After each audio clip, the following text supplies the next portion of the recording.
imagine more, and I'm not pixelated right now. All right, welcome back, guys, to another episode. We have a great show for you, and as we promised on Sunday, we did like a 30-minute rapid fire of what has been going on the last 3 weeks, and today is going to be about going in depth a little bit more and talking about some current political issues that it's on everyone's mind. And talk about some Florida politics and some great stories.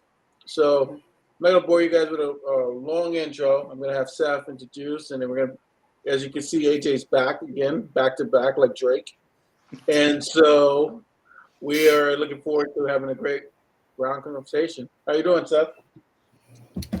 Doing good, Jesse. Ready to go.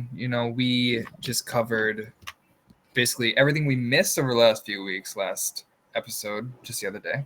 But now we're going to discuss the current events of the 2024 election, talking about polling, the direction, the rhetoric, and we are going to predict pretty much what's going to end up happening, because I feel like at this point, everything is written like a movie, so let's just figure out the end of the plot. Of course, obviously, things are so unpredictable. Like, imagine a month ago where we're at now. This is unbelievable. I can't believe the difference it makes. So for all we know, Trump is going to all of a sudden replace JD Vance with like Oprah or something, just like he wanted to in year 2000 when he ran for president. I don't know if you know that. He ran for the Reform Party, and he tried to have Oprah Winfrey as his vice president. He's also run against Pat Buchanan, who he called a Nazi because he thought it was too far right. Ironic. And that, what did he end up losing? I don't even know who won in 2000. Oh, it was Jesse Ventura or something? I don't know. He was running against Jesse Ventura. It was back then. It was crazy politics. Now we got. Was Ventura with Reform? I thought he had like his own thing. He was. He switched from that party to the Reform Party in 2000. But all right. Minnesota, I think they had like a Minnesota Independence Party or something like that. That was what they ran with for like the whole 90s. Yeah. Minnesota, same state. Yeah. Man, but back when Reform was like more of a powerhouse, that was wacky. Obviously, I don't even think I was alive for most of it. But the things I hear about it, it's fun, and I hear a lot of people in the Reform Party being like, "Man, if we could only get back to like that level of status, we'd be able to at least have some kind of platform." And I'm rooting for them. I think that there's some cool people over at the Reform Party. That being said, I do think Yang stuff with Forward kind of steals a little bit of their thunder as far as like having like a moderate party. And also, I think if Kennedy had ran under Reform, he could have revived it. But it wasn't that long ago. Reform does work with Kennedy, to my understanding, but he's not a Reform Party candidate. In some places, I think he has their ballot access, so he'll have like the Reform line, but it's not like a wholly Reform movement. It's kind of like what the Pirate Party is doing with Roman Supreme this year. That's my understanding of it. Well, I think AJ has a very interesting perspective on the 2024 election, because everybody's talking about Kamala Harris and Donald Trump, but we got ourselves a minor party specialist here. I suppose I guess you could call me that. I mean, naturally, I don't. Yeah, and I guess for anyone who doesn't know, I was active in the minor party scene for a few years. That's kind of not how I met Seth. I think you were kind of already on your way out of that when I was in it, but through I was pretty independent for a while. But through mutual friends I met in that scene. That's how I know Seth, and of course Jesse as an extension, and that's how I'm here. So yeah, I was in that for a little bit until I realized that maybe I did want to be a little bit more of an establishment hack. As much as it pains me, it still pains me to this day. Yeah. It hurts, but it's what has to be done. That's what we all have in common. Yeah, so there are definitely things we could talk about there. I mean, I think RFK is a strategically interesting guy. He brings a lot of Walz, and of course, I mean, I'm not as again. This hurts me to say, but I'm not as up to date with what Vermin Supreme's doing this election cycle as I'd like to be, because I have current projects like off the ground floor, and I'm really excited about that. But yeah, I'm always down to talk minor party politics, even if I've shied away from it in recent years. It still fascinates me. It's a very fun way to waste time and not get anything done. Well, I do think that, you know, RFK is probably a determining factor in this election. As much as Kamala is very much ahead, him being another factor is really peeling away from Trump voters who would very possibly vote for Trump otherwise. Yeah, and that does interest me because, you know, when he first started running, you know, because of his previous track record with, for better and for worse, being more of a green style guy. There are things I like about that. There are things I don't like about that. You know, people thought that he was going to be a spoiler for the Dems, but over the course of the election cycle, I think his place has kind of been a little bit more defined, and I really do think that Trump should worry about him more, because I think he's pulling a lot of that center-right vote away from him currently, and I'm very curious to see how that shakes out in like swing states, especially. Yeah, I mean, for me, I think that RFK got a good heart. You know, he embodies a lot of the American spirit, but he has no chance in hell. It's just what it is. I mean, third party candidates just can't win. It's just, I mean, I get it, and I believe, you know, that everyone should have a voice in this election, but we have to. It's kind of sucks. Like, you have to understand that there's a two-party system, and you got to go with the guy that checks a lot of your boxes off. I mean, you know, who can win. You can't just be, you know, the guy who's like, oh, F the system and we got to rewrite it. And like, okay, great, but you can't win. So why would I waste my vote on it? Well, what do we think about the? It's a very popular concept, an idea, a theory based on some pretty clear evidence that RFK might be like a plant for Trump. That, you know, he's kind of been buddies with Trump for a long time in conservative politics, and then he's a Kennedy, but then so he ran for it as a Democrat, you know, to, you know, attract some more liberal voters. Maybe he has some more liberal views and he pushed them forward, but he hasn't run on those since then as an independent. So that was, as an independent, supposed to talk about his real views. He's not really running on his real. I mean, he's not running on liberal views, so that must be a sign of where he really is at. And we all saw that phone call. Did you see that phone call, Jesse? Where RFK is like, with Trump? There's a leaked phone call with RFK talking on the phone with Trump. Yeah. And Trump's all like, yeah, we're gonna win this. And RFK's like, yeah, we're gonna win this. Like just the whole conversation, they were very much on the same page with the common enemy. And it really seemed like it's not impossible that they've been talking on the phone this whole time. Wasn't it leaked by his son? His own son, RFK's? It was like leaked by his son. It's suspicious. I don't think it's definitive enough for me to say that, you know, it's actually like an actual conspiracy, especially since he's, like we've said, pulling more votes away from Trump. But I think at this point he's turned, but, you know. Yeah. At this point, he likes his own clout.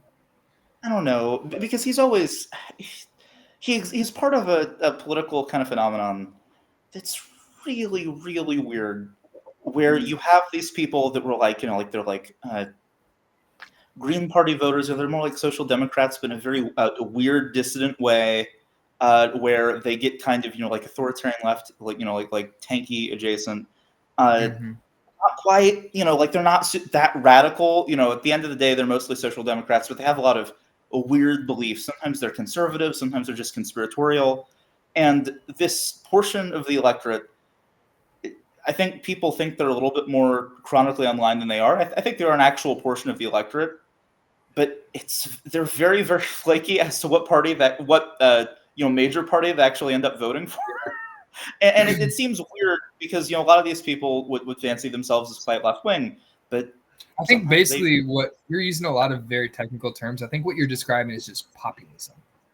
where you're more just economically progressive, but like socially, like whatever the way you're raised, you know what I mean? You kind of have just a general vague aspect of politics or conceptualization of politics, and that makes you very amenable to like just any sort of inflammatory rhetoric. You sort of fall in sort of like we're against them no matter what kind of thing, and if they're against us. That's kind of.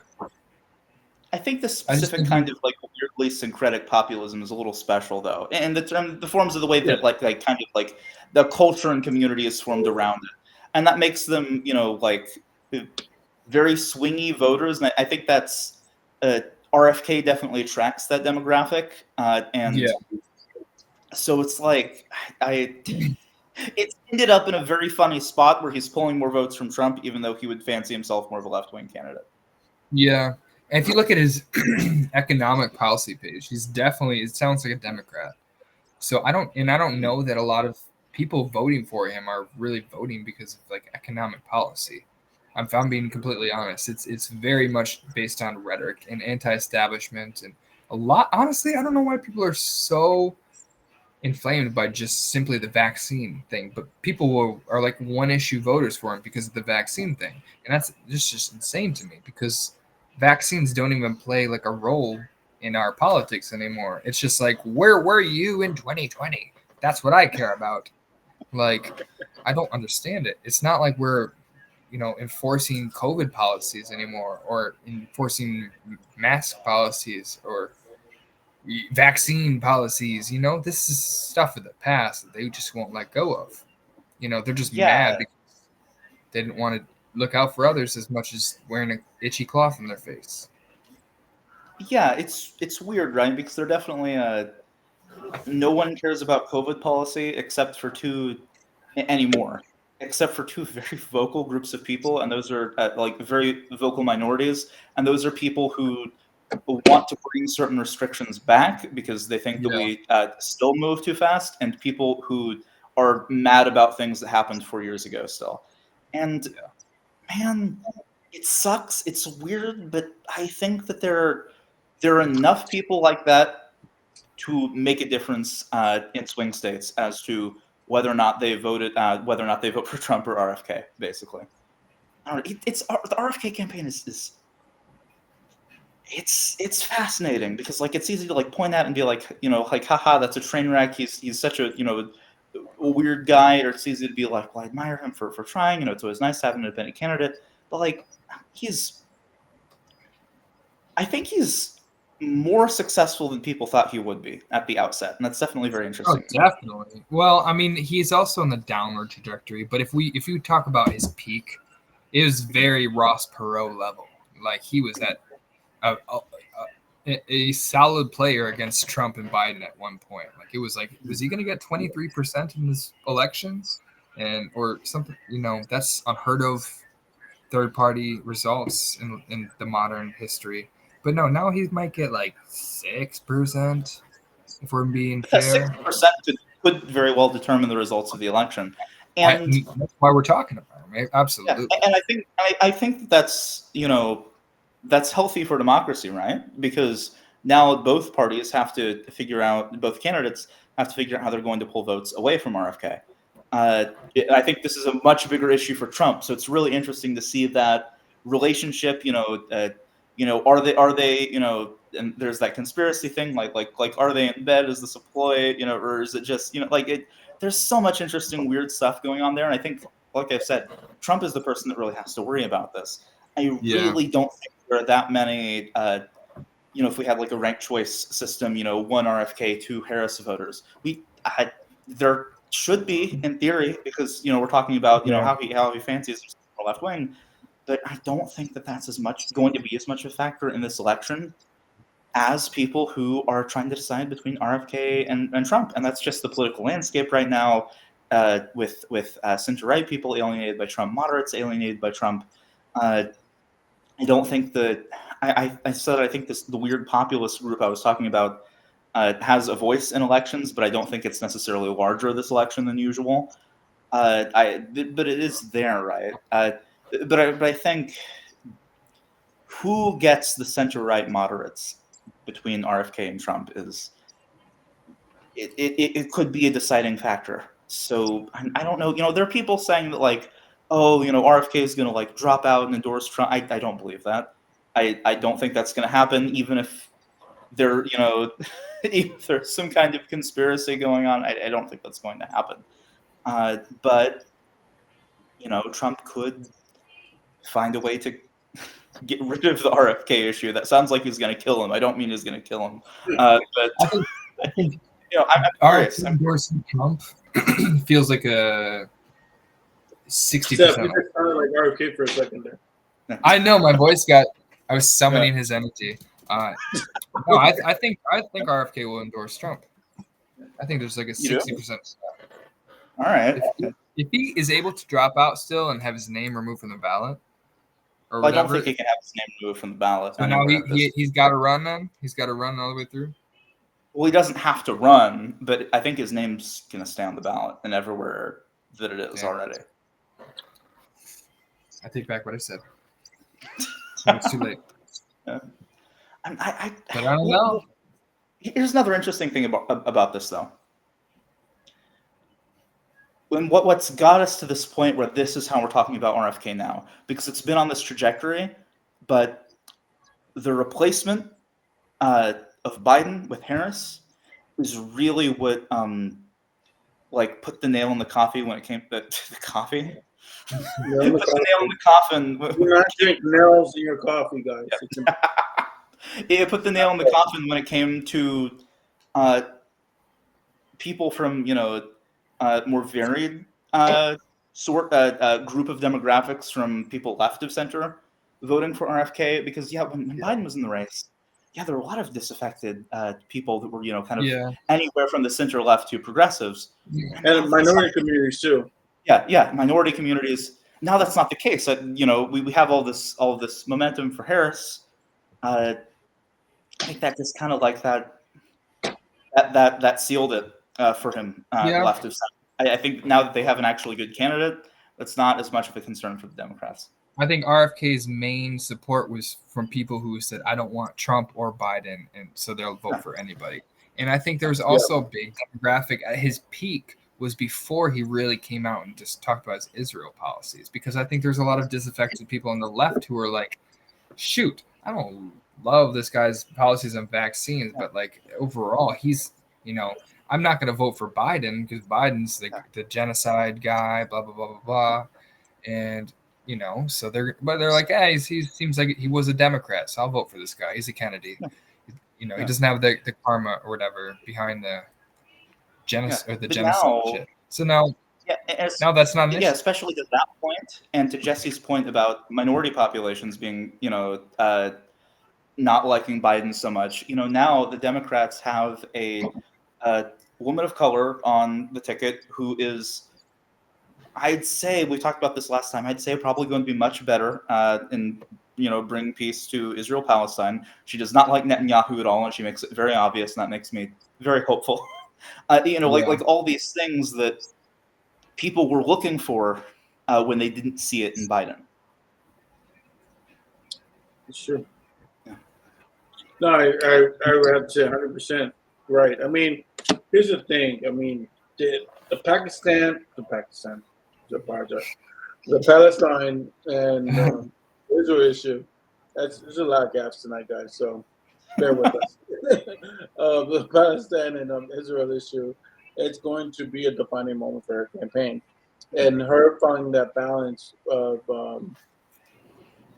being pro-Israel but understanding the human toll of the effect that Israel has caused to innocent Palestinians is going to be very crucial for her to navigate that. And I think she's doing a good job of that, honestly. I think she's navigating that well. I mean, but she's going to have to do more on that to show, she's fighting for Palestinian, civil rights versus balancing with, most Jewish people want, which is a peaceful, to live in peace. So I think she is definitely balancing that. To wrap up the RFK thing, I mean, RFK is a guy that I think is he has a very zealot mindset, and I think he believes that he's doing the right thing. But the reality is, it doesn't matter who he drops out, he stays in. I think Kamala Harris has kind of killed that whole campaign, just simply because, like you were saying, it's that campaign was really focused on not Trump, not Biden. We want somebody young in there, even though RFK was still old, but it's not as drastic as Trump and Biden was, and it was a fresh face. And so Kamala Harris has that fresh face, and she's not as old as them. So that kind of replaced any kind of market share. I'm sorry, I'm talking business way, but any kind of market share he would have had, it's completely been kind of taken away by Kamala Harris. But speaking of Kamala, I just think that I am, excuse me, I apologize, Vice President Harris. I think that one of the things that I'm concerned about, and it's starting to quell a little bit, is the polling numbers in the swing states. I see that she's doing a very good job at either going even or even some polls leading, which is very good. What do you guys think about that surge? Do you think that the Kamala Harris romance is coming down, or do you think she's going to keep gaining more and more strength as people get to know who she is more? I don't think it keeps she's going up. undersold. I don't think. I think most people know her to an extent, and I think we can get to know her farther. But I think really, it really goes to show that she is forefronting Tim Walz in a lot of rallies, and I think that more people get to know him, it's also going to shape their opinion of her. Because I think. Go ahead. Oh, sorry, I didn't mean to. No, I was just filling space. Go ahead. I was going to say, I think, again, and I'm coming from limited experience when it comes to actually seeing these things play out. I'm 22. I've only really been super conscious for so many presidential election cycles. But it really does feel like Walz is playing way more of a role than a lot of vice presidential candidates do at all, and I think that's really to their benefit, right? Because there are a lot of people were like, it's hard to not like Harris and Walz both. I think you have to be really cynical to be someone left of center and already open to voting for the Dems and not like either one of them. They're aligned on a lot of policy, but in terms of how they the rhetoric that they use, just where they come from, how they've spent their time, I think that they make a really, really good team, and I think it's a really, really smart move to front him. But it's also not super expected. I don't really think that's too common, at least from what I've seen. But I'm really glad that they're putting Walz out there because he's a great guy. He's very charismatic. He's definitely the right guy to do that with. But it's interesting. I believe he's polling like 11% more approval rating, or like a higher percent than Kamala, which she's above 50%. So I think it's not like he has a large majority of people that know who he is, because I think there's a large people selected do not know or something still, so that's where we make up ground. But so far he is very, very popular with, even people who are finding Kamala Harris to be not very popular. I don't know. Yeah, I think that's exactly what his the point of the campaign was. I always thought Vice President Harris had an issue with connecting with people. I always thought that was one of her biggest flaws. Yes.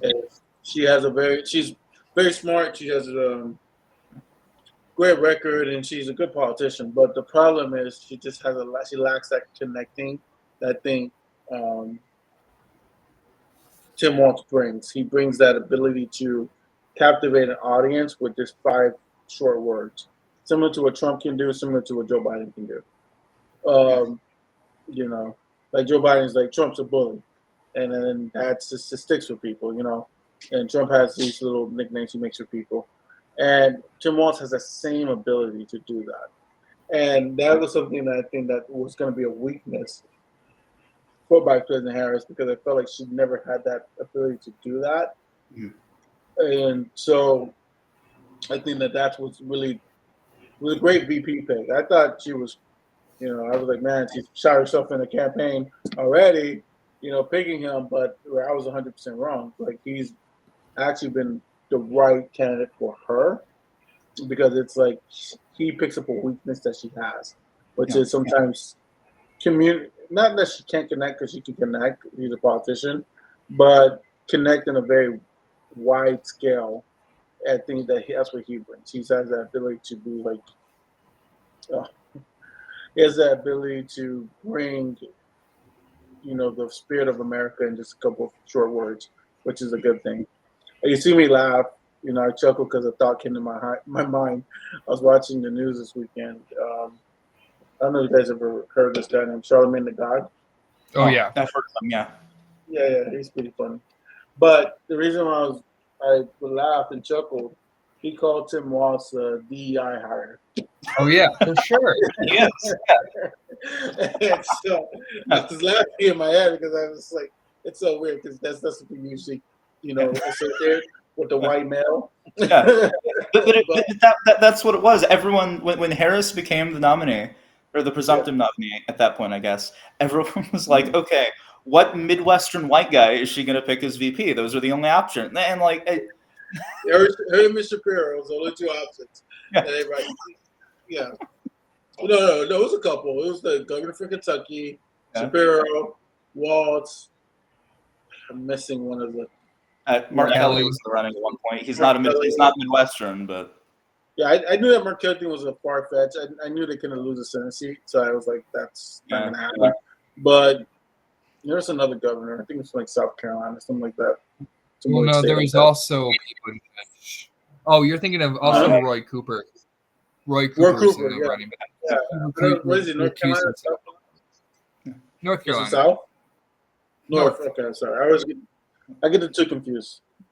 Which Kamala Harris is polling above Trump in North Carolina as of today, or at least polls are coming. North Carolina has the potential of being a blue state. Of all the southern states, it can go blue. I think they went blue for Obama.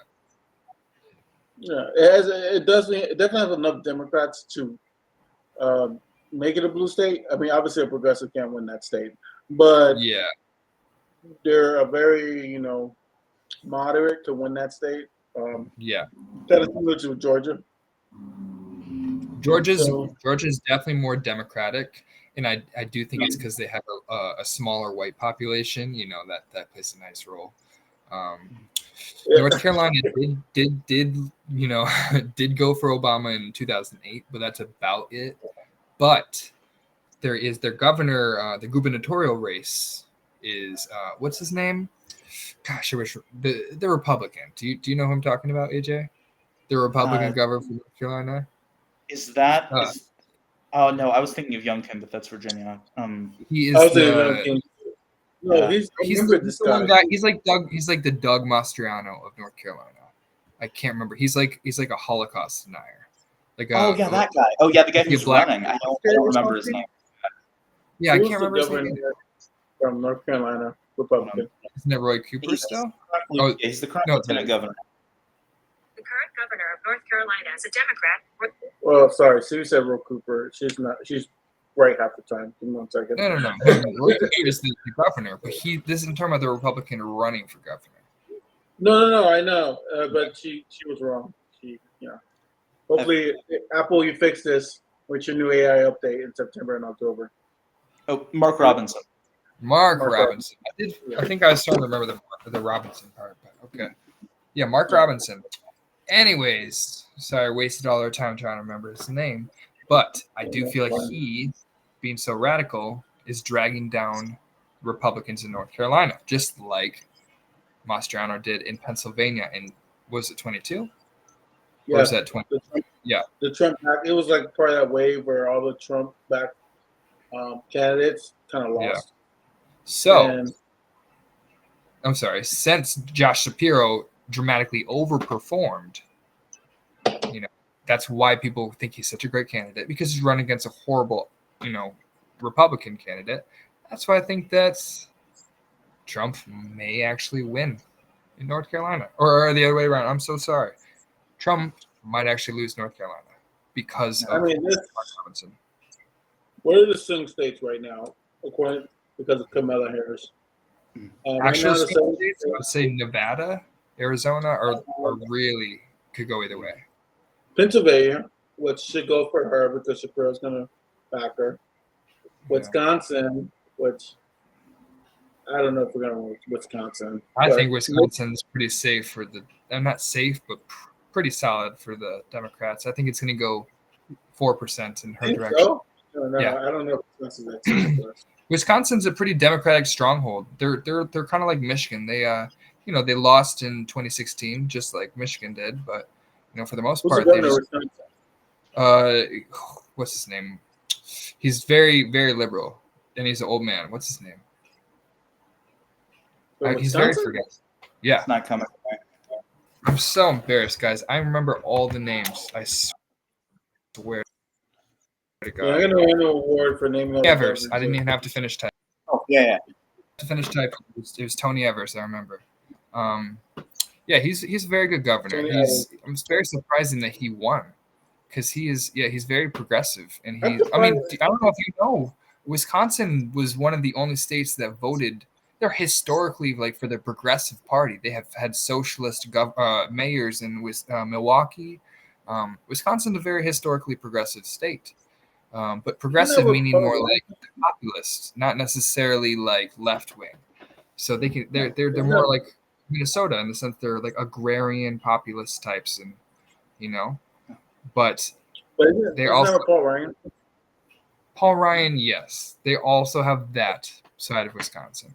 It's very bifurcated. No, for sure. But genuinely, I think William Jennings Bryan, and this goes back way, but they've had way long time. But they've had like progressive, progressive party senators and stuff like that. So all this is, a reflection of a culture in Wisconsin.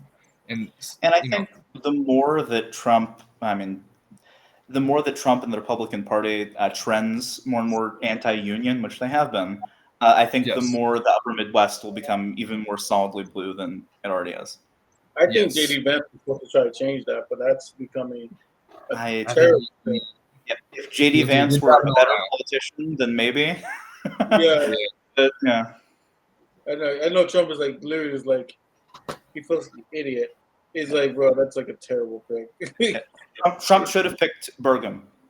I believe that's who he wanted initially, if I remember right, until everyone talked him out of it. I don't even think that's the best pick, but it would have been a better pick. I actually like Mark. Yeah, but wasn't there the thing about you can't be from the same state? Yeah, but Trump's not really a Floridian. He's just there because he doesn't get arrested. Okay, but it doesn't matter if he kind of is. That's his home state.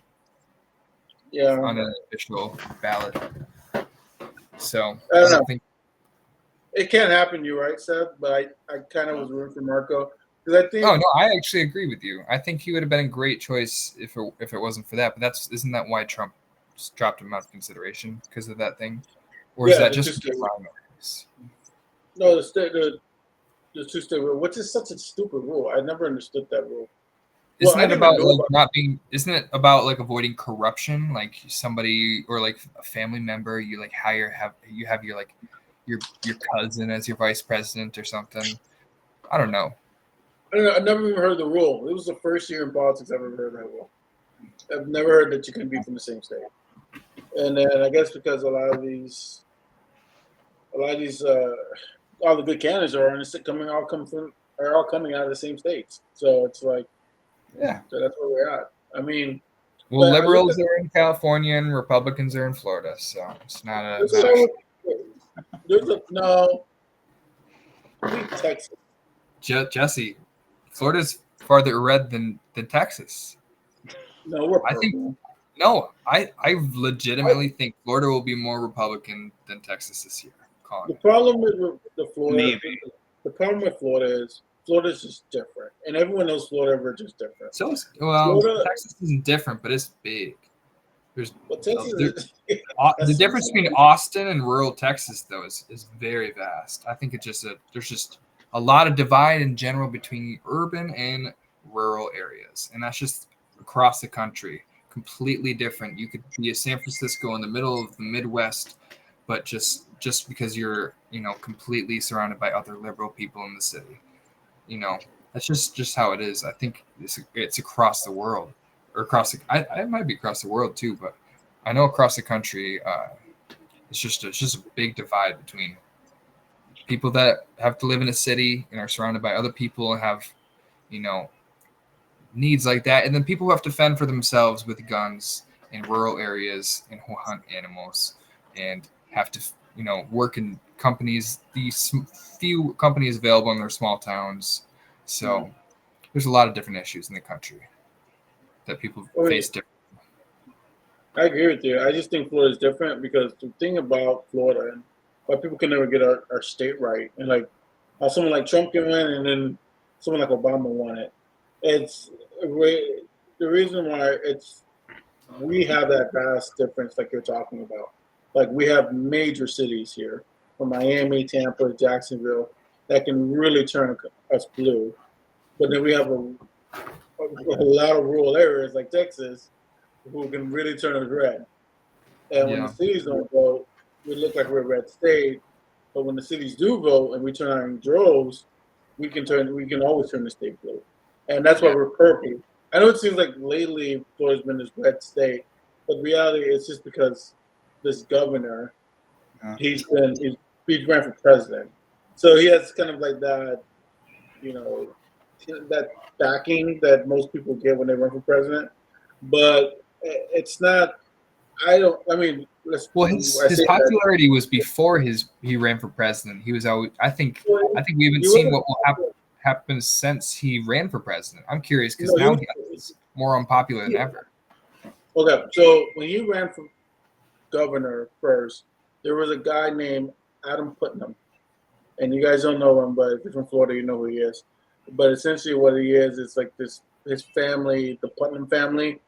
They have like all these farms in Florida, oranges and apples, whatever. He was supposed to be Republican governor of Florida.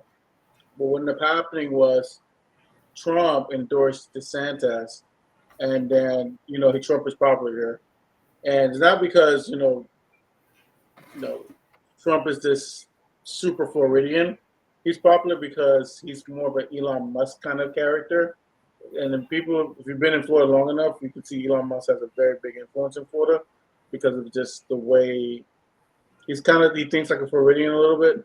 And so, because he has more of an independent thinking. And if you look at Florida's voter rolls, you'll see that Florida's 1/3 Republican, 1/3 Democrat, 1/3 NPA, non-party. So we have a big wave of like independent thinkers. So that's what ended up happening in Florida. It seems like we're red state, but we're really not. We're really still purple. But it's just recently that we've had this governor who's kind of been doing this super like Hitler thing, and people like it because Florida loves strong men. That's just who Floridians are, and so that's why it seems like he's so popular. But the reality is, once he gets out of there, he probably did so much damage to his party, the Republican Party in Florida, that Republicans probably not going to win the state for another 8 years. But I don't know. I ran a soapbox about Florida. Let's take it back to the presidential elections.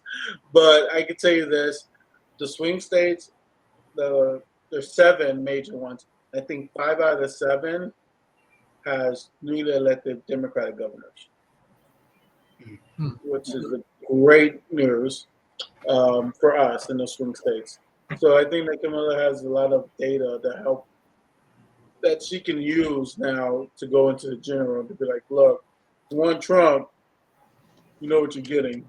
With me, you know what you're getting too, but I'm not that guy. So I think that works. I mean, that normally doesn't work, but it worked for Joe Biden 4 years ago. Like, yeah, you may not like me, but I'm not that guy. I think there's some genuine passion for Kamala Harris Walz presidency too. I don't think it's just the better of both equals kind of deal anymore.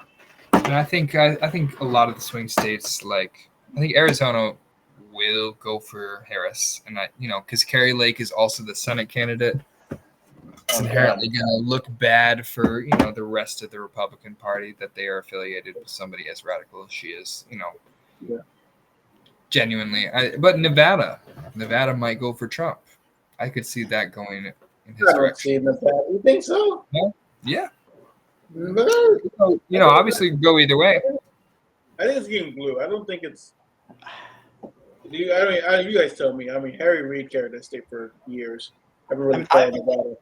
I've been seeing some weird reports and polling, and it's a bit hard to believe.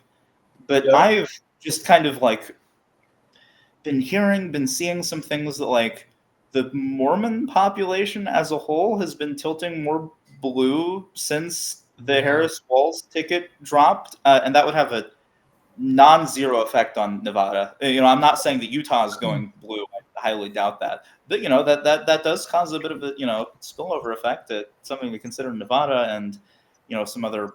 I think Nevada is probably actually the only swing state that affects. Now that I think about it, because the rest are where a lot of Mormons are deep red. But that's something I saw that I want to research more because I found that interesting. I've been seeing, based on that report, people said Bluetah because of the fact that RFK is at 24-25%. Oh yeah, you're right. If in that really, that still takes away from Trump. But I don't know. I think Trump will still win. But I think it'll be interesting to see. That will be probably the most interesting state. That could actually be a three-way kind of race.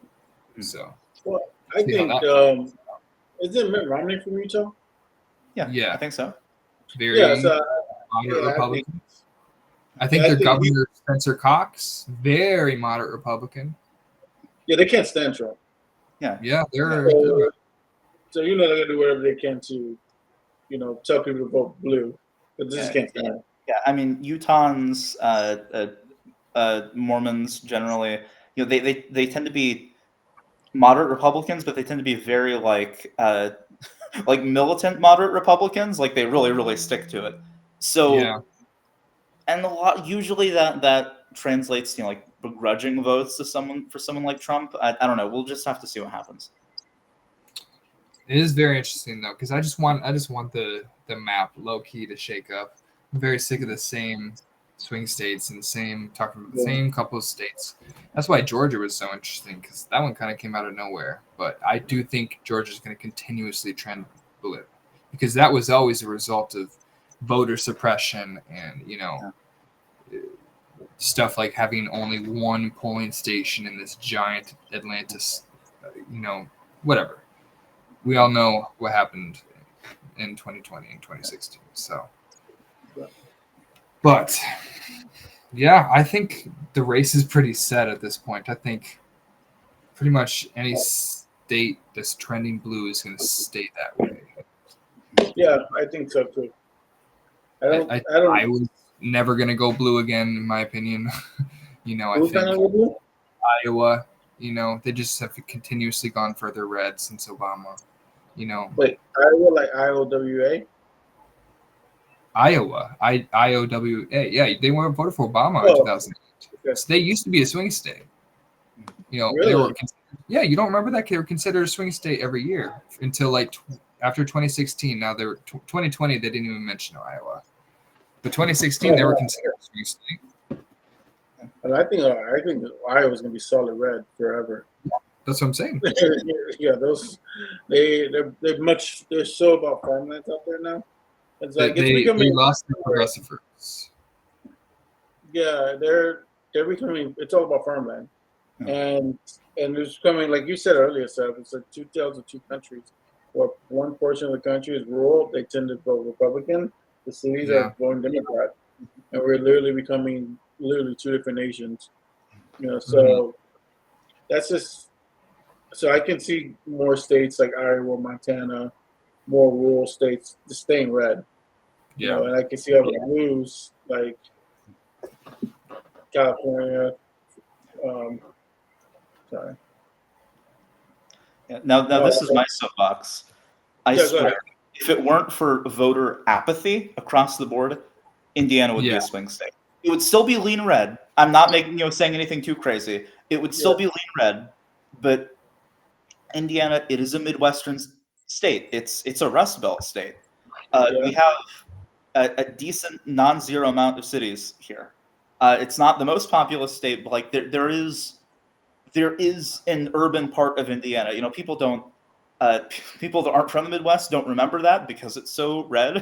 They're like, oh yeah, who really lives there? And it's never going blue. But like we do have cities here, and in fact, cities that tend to swing. Terre Haute used to be, I think, before the 2020 election, it used to be one of those like bellwether cities where it would usually vote with whoever won the election every single year. They missed that in 2020, voted for Trump. Other than that, I think they have a nearly perfect record.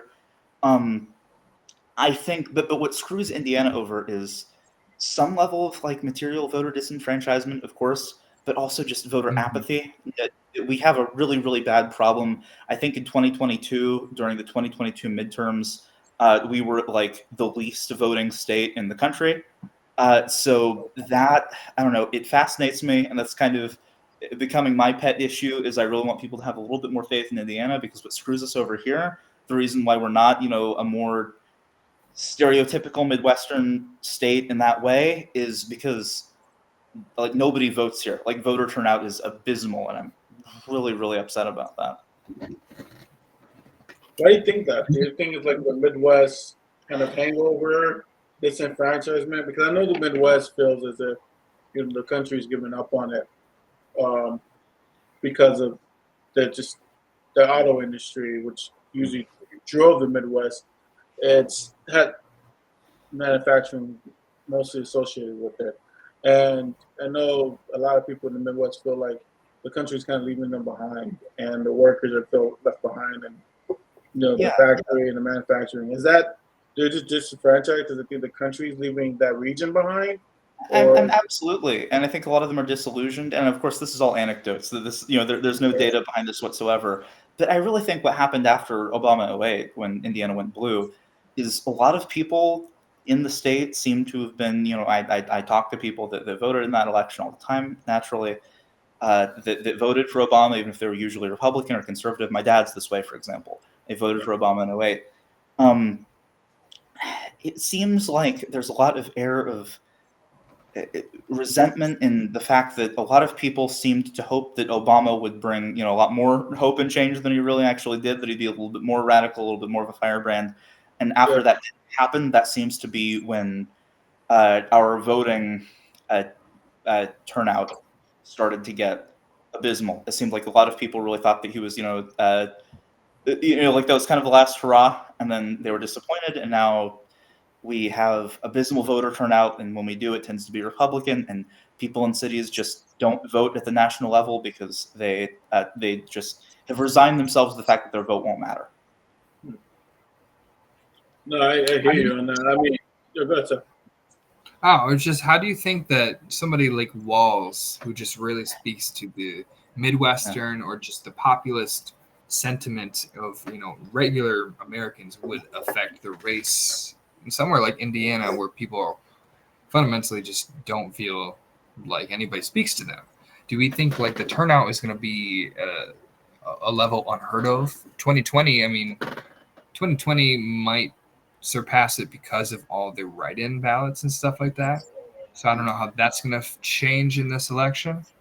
But what do we think about the turnout this year? Do we think it's going to be like bigger than ever because people are just finally have somebody different? I think it could be. Yeah. I mean, especially like if we look at a place like Indiana, right? If we use that kind of like as an example. I don't have any, like, no one polls in Indiana, which is a shame. But again, I mean, nationally, all the people that don't live in Indiana have also resigned themselves to red Indiana forever. So, nobody does any polling here, basically. But I think I would hazard a guess that Walz would bring is going to be good for Midwestern turnout, even Indiana turnout, even Democratic Indiana turnout. Again, I can't, and I think we'll actually have a really good test to see. We do actually have a swing district in Indiana, congressional district IN 01. Frank Mervyn is one of our 2 Democratic congresspeople that are still in Indiana, and Republicans are going to try to challenge him, and they've sunk a bunch of money into their candidate. I don't remember his name. And the Democrats have been trying to sink money into Mervyn. So we will have Indiana will have a fun little experiment. We'll get to see how that plays out. As far as kind of like a microcosm of will Indiana fight back? Will be red forever? Because then we'd only have like 1 Democratic congressperson after that. In terms of the rest of the country, we'll switch to that gear. I think I've been on my Indiana soapbox for a little bit too long. I do think, look, it's kind of cheesy when you say it out loud. That something people have been saying a lot is that the Harris-Walz ticket, it looks like America. You have 2 people from different backgrounds but united in very common causes. And of course, Joe Biden was also an old white guy, but no one felt like personally attached to Joe Biden. I mean, some people did, but not enough people. Not really like non-political people. I think very not political people. And I think Walz is going to fix that. So I think the Democratic base is energized for a reason, and I do think that will translate to good voter turnout for them. Among people who really don't vote, I don't know. I'm genuinely struggling to get a good reading on whether or not really apolitical people are really feeling at this election, whether or not the rhetoric is getting to them. The good news is that everyone who fits that category that I have spoken to that has talked about voting has talked about voting for Harris-Walz, which is awesome, which is great. But I don't have a good reading on whether or not the average apolitical person is going to turn out this election. And I think here's what I'm thinking. All right, so I have this one friend who's very. All right, so a lot of people at my job, that's my real key polling area. They're just regular people. They're not very. I'm by far the most political person there. They, for the most part, don't love Kamala Harris because they know her from California, and like, I don't know if that's a good representation of the rest of the country, but people overall seem to be a lot more enthused by Walz. I mean, I'm pretty bought into both of them, but people kind of had already developed an opinion of Kamala Harris over the last 4 years. She's been the vice president. People always kind of felt like about her, and I don't think that a lot of apolitical people that's changed yet. So I'm interested to see how Walz is a reflection of her, but also this is just a thought experiment because I want to see how we think people actually view Kamala Harris. How much more successful would the Democratic ticket have been? Not that I prefer this. If Walz was on the front of the ticket, I feel like that says a lot about how people feel about Kamala Harris. You know what I'm saying? I don't know what Walz is telling. You're about to. No, just saying, like, if the role was reversed, do we think that Walz would perform like 5% better? Or do we think that people don't care about the role as much between them, the role reversal, if she's on top of the ticket or not? How do people feel about Kamala Harris? I think the type of ticket matters. I mean, I like Walz. That's cool, but I'm not sure if he's a president. No? I feel like Walz could be the president tomorrow. He would be the best choice I could think of in the country. I don't think he's like he doesn't strike me as a president. Yeah. I don't know. I think that if Harris has either a good 4 years or a good 8 years, but I think it could be 4 years too, whichever she wants. She'd have to win if every election she ran in, and if they had a successful tenure as president and vice president, I think Walz could and probably would run in the next election. I think he'd win, and I think he'd win the presidency. To be honest, that's a big. I 100% think he would win. I'm not sure that he would run. I think he's like a good dude, and he'd be like 68, and he'd be like, I just want to spend time with my wife and spend time with my kids now. I'd like to, I don't think he has that personal ambition like Shapiro. I feel like that's why she chose him. is he's not gunning to be the next guy up. Although I do think that if he's really concerned about continuing the message kind of thing, that's possible. If there was some sort of anti-establishment centrist kind of, candidate trying to run against them because they're the new establishment, yeah, I could see why he would try to maintain the message. But I agree. I think he would be very popular. I just am curious how many people are like, yeah, this guy's cool, but I just don't like Kamala Harris and I don't trust her. That's kind of what I heard from my friend who is still supporting RFK. He's just a normal dude. I'm sure he would be liberal with most of his views, except for, he's an anti-vax kind of thing. But, I wonder how much people just have their opinions hardened about Kamala Harris already. That's what I'm curious. I don't know. I mean, I will say that when I have, like I said, when I have talked to my, apolitical friends, like at work, like with coworkers, what has energized the some that have decided they're going to vote for Harris, they were energized by Walz. I was talking to my coworker that I have now just the other day, and we were sitting, we were writing to change shifts and things like that, and he was just like, okay, so I'm not big on Kamala Harris, but after she runs, we'll get to have this guy as president. And he showed me the picture of kids hugging him, like that iconic picture. And that those are the sorts of things got him jazzed. Why he's voting for Harris now, even though he's kind of an apolitical guy in general. So, to your point, Walz is what seems to be energizing people when I've talked to them. I would love to talk to more apolitical people, see how they're feeling, but I'll have to. Unfortunately, a lot of people that were apolitical, 8 years ago, have their minds set now. So it's getting harder and harder to find, the median voter to really means test. But I don't know. No, I agree with you guys. I mean, like I said, I like Walz. I just don't think he's the president right now. Obviously, 8 years of him being a VP, obviously that perception, my perception of him will change. But do you think that your opinion of Walz not being set to be president is just because you haven't heard of him, for a couple, just heard of him? Because as for me, his experience says he's more experienced. He's more ready to be president than, I was going to say Kamala Harris, but I guess she was vice president. But before that, he would have been more qualified than she would have. He's been a governor. He's been in, the legislature. He's been in the military for 20 years. He's been within the education system. He's touched a little bit of everything. I feel like he's very qualified in a lot of arenas. He became political because of his daughter, because of a healthcare thing. He's touched every issue. I feel like that gives him more experience than most Americans could possibly ask for. And there's a sense of populism that comes into being president in the United States. And that takes time to build. And that's, as much as we don't like Trump, that's you're talking about coalition building? I'm talking more coalition building is one way of saying it. But another way of just saying there's something about you being in the public eye nationally for a couple of years before people can anoint you. And as okay, he can become president. Because what happens is right now, like I said, I didn't know who he was, but when I got to know who he was, I think he was a good VP pick. But I didn't think he was a good VP pick because I didn't know who he was.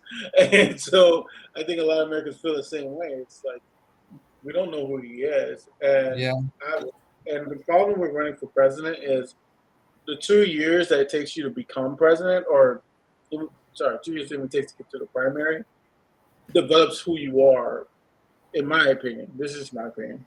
Develops who you are and what kind of president you can be. So when I see someone who just, like J.D. Vance or Tim Walz, I see people the party knows who you are, but do really Americans know who you are? Because what happens is with J.D. Vance, when that is not happening on our side, but you can see that's what happens when you pick someone who doesn't have a national profile. And then once he gets a national profile, now people are like, there's no way, this guy is going to become VP, is he? And so it's hurting Trump. Tim Walz hasn't done that to Camilla. It's actually helped her, but Yeah. it's that's my reason why I don't think he looks like he's a good president yet. It's really because this hasn't been on the public scene nationally for a very long time. Well, that's That's kind of what I'm why- saying.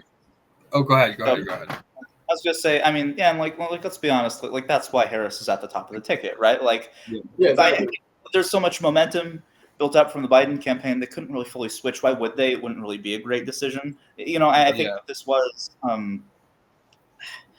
It's hard to talk about hypotheticals like that because it's like, okay, how much would be different, for Walz to be at the top of the ticket? In a vacuum, I don't know because of the way everything ended up playing out. But I think what they're doing here is really smart. Is that Harris has had the opportunity to introduce to the national public, a guy who is. It has been important to his party regionally, and now he can be like an up and coming national figure. And I think that's a great way to build out, another darling within the Democratic base, within people to the left of center that could run for president one day if he really wanted to. Because then I think the pool of future presidential candidates right now in both parties, the Republican Party especially, but even in the Democratic Party, the pool for potential future presidents or just federal, even Congress people, senators, it feels kind of slim sometimes, in terms of the talent that's currently there, because neither party has done a very good job at all nurturing the younger generation to fill any of those gaps. So I think, it's good that Harris has even had the opportunity by being the nominee to pick someone out from a state and kind of put them on the national stage because, we're going to need that for 8 years. We're going to need some guy that could be the presumptive nominee if he wanted it. Yeah. I just feel like a lot of Americans are just going to be permanently dissuaded from the older the candidate, the worse. Like, I think candidates are just going to get progressively younger. That's what I think. So I'm not so sure that when he's 68 or whatever, if he's going to feel like, I know that that's still young in comparison to Biden, but I think, isn't that the age Mitt Romney decided to retire now? He's not going to, he's like 68. He's like, I'm not going to run again. I think people are going to, I don't know. If he runs, I will obviously 100% support him. Oh my gosh, that would be the best. But I think it's probably going to end up being somebody in her cabinet. She's going to got a chance to actually fill it with somebody new. It does sound like she's not going to go with just a new version of Biden's cabinet, right? As far as I know, she's going with a clean slate. So we got a lot of time to figure that out. It seems like we have a need in the party. I think Pete should still be transportation secretary, though. Me too. Not because he's done a very good job in the role. I'm not quite sure what you do as transportation secretary, but we've definitely had a good few transportation mishaps on his tenure that maybe transportation secretary should have been more involved in. But I like him being on the national stage because he's one of those people that I think could take over. He's younger. He very clearly wants to be president. He moved out of South Bend to a swing state. I think that's a pretty clear sign that the guy wants to be president, right? And I think that he could be a great candidate in the future. So please keep him in the national eye, like somehow, I think he knows. I just think he knows he can't go from transportation secretary to president, which is why he moved to a swing state, which is why he's going to run for election in Michigan before he runs for president. But he absolutely, that's all he cares about and thinks about. He's going to be president, but he has like 30 years to do so. So he'll get that. Right now he just needs to build the public resume, which I think he has. I mean, the transportation secretary. This is the most I've ever seen his name ever. I've never seen transportation secretary this much. He has the reputation. He just doesn't have the experience. He needs more experience. What we were saying is regionally, people know and like Pete for the most part. People in the Midwest, people in Indiana, people left of center in Indiana like him, but that's not, that's not enough to be president, right? So I think that the transportation secretary thing has been good for him, but he does really need to he needs to do something in Michigan. I think it would be really cool if he was, maybe a senator or a rep. Or something else that's very top level that we can keep him in the public eye, and then he could run for president. And unless something super super radically changes about my politics, I'd support him. I'm already probably a decent amount further left than he is, so I don't know what would change that would cause me to not support him. But I like the guy. Yeah, that's fair. Definitely. I do think he'd probably be the next guy tapped in, honestly, but it's a long time from now. I think we have to verify that we're going to win this one. I think Kamala would be popular enough to win re-election, but after that point, I think we got to give it to the Republicans. Like they're gonna win it at that point. I mean, if 8 years is long enough to figure out who their nominee is going to be after Trump. Yeah, no, that's a fair point. I'd take them a good 20 to figure that one out. It very well might be. It might have messed them up. They got they didn't get that delayed gratification thing. They went all for the money all at once. We're going to throw all of the eggs in one basket and die for this candidate. The guy's got to retire. At some point, he's going to die. He's old. What is left of the Republican Party after that? Like, seriously. Yeah, I don't know. I think if they lose too many times, they may actually shift towards the center again. That would be interesting. I could see, I know Nancy May started to shift a little bit right again to, suck up to Trump, but I think she was starting to get some interesting attention. Somebody that's supports gay marriage, supports marijuana, not super wacko, but she's still conservative. I feel like that could be the potential of the Republican Party. It's basically what they do in Canada. They're gonna. That's how they stay competitive. Once you shift a country progressive enough, then we shift the Overton window back towards our sides for once. I mean, yeah, I think that if there's a blue wave and the Dems just knock out the Republicans this fall in November, I think they're going to have no choice but to shift to the center. I don't know how they would survive unless they want to keep the rhetoric alive that every election has been stolen from them and just go completely fascistic.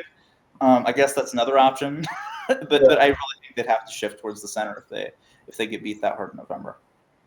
Just like there's just a gasping for air, just dying demographic of progressives looking for representation in this country. I feel like there's the same thing in the center right. Yeah. I feel like they are dying for somebody to just be support tax cuts, be chill about social issues, and just win elections. They would win every election if that was what they ran on. But just because of the way the country is, I don't know. Yeah. We'll see how things turn out. We have 8 more years of episodes before that time. Okay? Oh my gosh. And we will have plenty of time to discuss it. But it was a good episode, guys. I think that we touched base on a lot of issues. And I guess we just want to wrap it up with just kind of saying, if you guys, who is your candidate that you guys are really hoping to pull it off this year? I know Omar did it tonight. You're trying to take out the squad, but there's still one left. And so who are you guys really pulling for this year? Seth, you got an answer? I mean, if we're not talking about ones that are pretty likely to happen anyways, we could say something like Texas.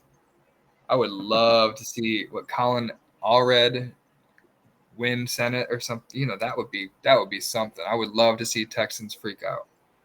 Yeah. But that would be interesting. I definitely want Mark Robinson to lose.